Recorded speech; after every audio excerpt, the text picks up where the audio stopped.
మా జగనన్న మా వదిన భారతమ్మ ఎంత లక్షణంగా ఉగాది పండుగ జరిపి ఈ రాష్ట్ర ప్రజలందరికీ కూడా విషెస్ చెప్పారు.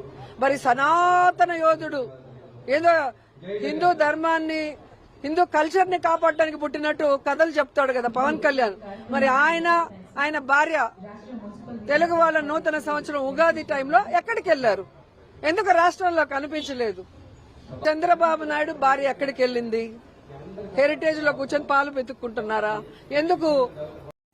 గత 5 ఏళ్ల పాటు అదే వ్యక్తిత్వాల హననాలు, అదే కుటుంబ సభ్యుల్ని మహిళలను బయటికి తీసుకొచ్చి లాగి మాట్లాడాలు, అధికారంలో ఉన్నప్పుడు అదే చేశారు, అధికారం పోయాక కూడా అదే చేస్తున్నారు. వైసీపీ వాళ్ళ బుద్ధి మారదా? ఇంకా మీడియా ముందుకు వచ్చినప్పుడు మీరు పాలసీల పరంగా విమర్శించండి, శాఖల పరంగా దానిలో జరిగినట్టు అభివృద్ధి పరంగా లోటుపాట్ల పరంగా డిబేట్లు చేయండి. పవన్ కళ్యాణ్ గారి గురించి మాట్లాడాలన్నా లేదా కూటమి గవర్నమెంట్ గురించి మాట్లాడాలన్నా ఖచ్చితంగా మీరు చేసింది చేయాల్సింది ఇప్పుడు జరుగుతుంది జరగాల్సింది వీటి గురించి క్వశ్చన్ చేయండి. ఎంతసేపటికి పర్సనల్ విషయాలైనా మీడియా ముందుకు వచ్చి పవన్ కళ్యాణ్ గారి భార్యని, చంద్రబాబు నాయుడు గారి భార్యని, బీఆర్ నాయుడు గారిని, ఆయన కుటుంబాన్ని ఆ రోజాతో అనిపించడం ఎలా? ఇవాళ తిరిగి సమాధానం చెప్తే పొద్దున్నుంచి గగ్గోలు పెట్టడం ఎలా? అసలు ఎందుకని? మీ భారతిరెడ్డి గారు ఏమైనా బ్రహ్మ పదార్థమే ఏంటి? ఆవిడంటే మీరందరూ గగ్గోలు పెట్టేస్తున్నారు. బట్ మమ్మల్ని మాత్రం గత 5 ఏళ్ల పాటు మీ ఇష్టం వచ్చినట్టుగా వ్యక్తిత్వ హననానికి పాల్పడ్డారు కదా. మా వ్యక్తిగతంగా ఎంత డ్యామేజ్ చేయడానికి ట్రై చేశారు మీరు. డబ్బులు పెట్టి మరి పేటిఎం బ్యాచ్ని క్రియేట్ చేసి మరి మా ఫోటోలు మార్ఫింగ్లు ఎక్కడెక్కడ అడ్డమైనటువంటి సైట్ల నుంచి డౌన్లోడ్ చేసి వాళ్ళకి మా ఫేస్లను డౌన్లోడ్ అతికించేసి మార్ఫింగ్లు చేసి ట్రోలింగ్లు చేసి మాకు వ్యక్తిగతంగా అడ్డమైనటువంటి సంబంధాలను అంటగట్టి పెళ్లిళ్ళు చేసి రికార్డింగ్ డ్యాన్సులు అని చెప్పేసి ఇలా రకరకాలుగా మమ్మల్ని అన్ని రకాలుగా వ్యక్తిత్వ హననాలకు పాల్పడ్డారు కదా. ఆ రోజు మేము ఆడాలని గుర్తురాలేదా? భారతిరెడ్డి పుట్టినట్టు మేము పుట్టలేదా? భారతిరెడ్డిని పెంచినట్టు మా తల్లిదండ్రులు మమ్మల్ని పెంచలేదా? మమ్మల్ని అన్నప్పుడు బాధ లేదా మాకు? ఆ రోజు మీకు ఎవరికి సిగ్గు, బుద్ధి, ఏ జ్ఞానం, ఏ బుర్రలో లేవా? ఇవాళ జగన్మోహన్ రెడ్డి గారి గురించి అలాగే భారతిరెడ్డి గారి గురించి మాట్లాడడంలో మీ అందరికి బాధలు వచ్చేస్తున్నాయా? సుభాషిణి గారు మాట్లాడిన దాన్ని మేము ఎంకరేజ్ చేయం. మా నాయకుడు ఎట్టి పరిస్థితులను ఎంకరేజ్ చేయరు. పవన్ కళ్యాణ్ గారు ఎప్పుడు కూడా మహిళలను దూషించడానికి ఎంకరేజ్ చేయరు 100%. కానీ ఆవిడ మాట్లాడింది మీకు 100% కుక్క కాటుకు చెప్పుదప్పులాగా ఉంది. మీ విషయంలో మాత్రం 100% కరెక్ట్. మాట్లాడింది మీ విధానం మీ విషయాన్ని కంపేర్ చేస్తే 100% మీకు అలాగే సమాధానం చెప్పాలి. రోజా మీడియా ముందుకు వచ్చి ఆవిడ ఏ విషయం పాలసీ పరంగా క్వశ్చన్ చేయమని చెప్పండి. నాయకులను ఎవరినైనా సరే, కుటుంబ నాయకుల్ని, పవన్ కళ్యాణ్ గారిని, చంద్రబాబు నాయుడు గారిని ఎవరినైనా సరే, వాళ్ళ ఇంట్లో విషయాలు ఈవిడికి ఎందుకు? పాలు పితుకుతున్నారని చెప్పేసి మహిళలను ప్రస్తావించడం ఒక మహిళ, పురుషుల్ని నోట్లో ఐస్ క్రీమ్ పెట్టుకున్నారని చెప్పేసి అడగడం ఏంటి ఒక మహిళ? ఇదా మీరు ఎంకరేజ్ చేస్తున్నటువంటి విధానం?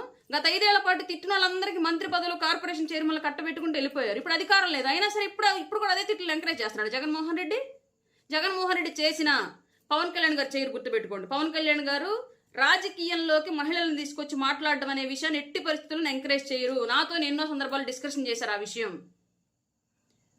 ఇంకొకసారి వైసీపీ వాళ్ళు మళ్ళీ గుర్తుపెట్టుకోవాల్సిన విషయం ఏంటి అంటే, జగన్మోహన్ రెడ్డి యొక్క under control, Jaganmohan Reddy training లో రోజా లాంటి సోకాల్డ్ నాయకురాళ్ళంతా కూడా తిట్టడాన్నే ఒక ఎలిజిబిలిటీగా క్రియేట్ చేసుకుని రాజకీయాలు కొనసాగుతున్నారేమో కానీ జనసేన పార్టీలో పవన్ కళ్యాణ్ గారు ఆ విషయాన్ని ఎంకరేజ్ చేయరు.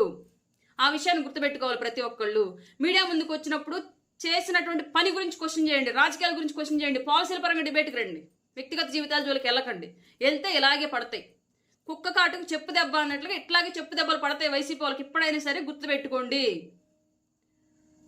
మహిళల జోలికి వెళ్లి వ్యక్తిత్వ హననాలకు పాల్పడి విపరీతమైన మార్ఫింగ్లు, ట్రోలింగ్లు చేసి అదే పెద్దంగా ఏదో సాధించేసాం అన్నట్టుగా ఫీల్ అవడం వైసీపీ నాయకులు ఎక్కడైనా మానుకోండి.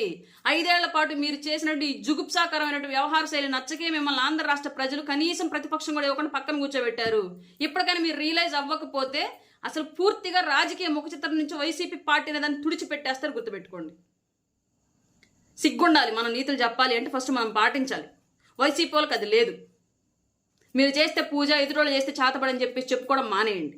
భారతిరెడ్డి లాంటి వాళ్ళు అందరూ కూడా, భారతిరెడ్డి గారు రాజకీయాల్లో లేదు కదా ఎందుకంటారని మాట్లాడండి. మీరు అదే వాళ్ళని క్వశ్చన్ చేస్తున్నారు. అన్నా లెజనో గారు ఎప్పుడు రాజకీయాల్లోకి వచ్చారు? ఎందుకు మాట్లాడారు లాస్ట్ 5 years? అందరూ పవన్ కళ్యాణ్ గారు పిల్లల్ని ఎందుకు మాట్లాడించారు? బోరుగడ్డ అనిల్తో మాట్లాడించినోడు ఎవడు? వర్ర రవీందర్ రెడ్డితో మాట్లాడించినోడు ఎవడు? శ్రీరెడ్డితో మాట్లాడించినోడు ఎవడు? పంచ ప్రభాకర్తో మాట్లాడించినోడు ఎవడు? సోషల్ మీడియాలో ఒక ఉన్మాద మోకం తయారు చేసి, రాజకీయాల్లో ఒక ఉన్మాద మోకం తయారు చేసి, అసెంబ్లీ సాక్షిగా పుట్టుకల గురించి, డిఎన్ఏ గురించి మాట్లాడినాడు. ఇదంతా ఏంటి? మహిళలు కాదా? భువనేశ్వర్ గారు మహిళ కాదా?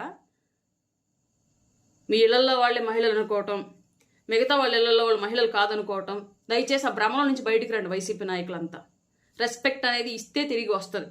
మీకు ఇవ్వడం చేతకాల, తిరిగి ఎక్స్పెక్ట్ చేయకండి. అయినా సరే మీకు వస్తుంది ఇప్పుడు. ఎందుకంటే మీ గవర్నమెంట్లోనూ మీరే వాయిస్ రేసి మమ్మల్ని మాట్లాడారు. ఇప్పుడు మా గవర్నమెంట్లో కూడా మీరే మమ్మల్ని మాట్లాడుతున్నారు. మేము మాట్లాడట్లా. మిమ్మల్ని కదిలించుకుంటే తిరిగి కొడుతున్నాం అంతే.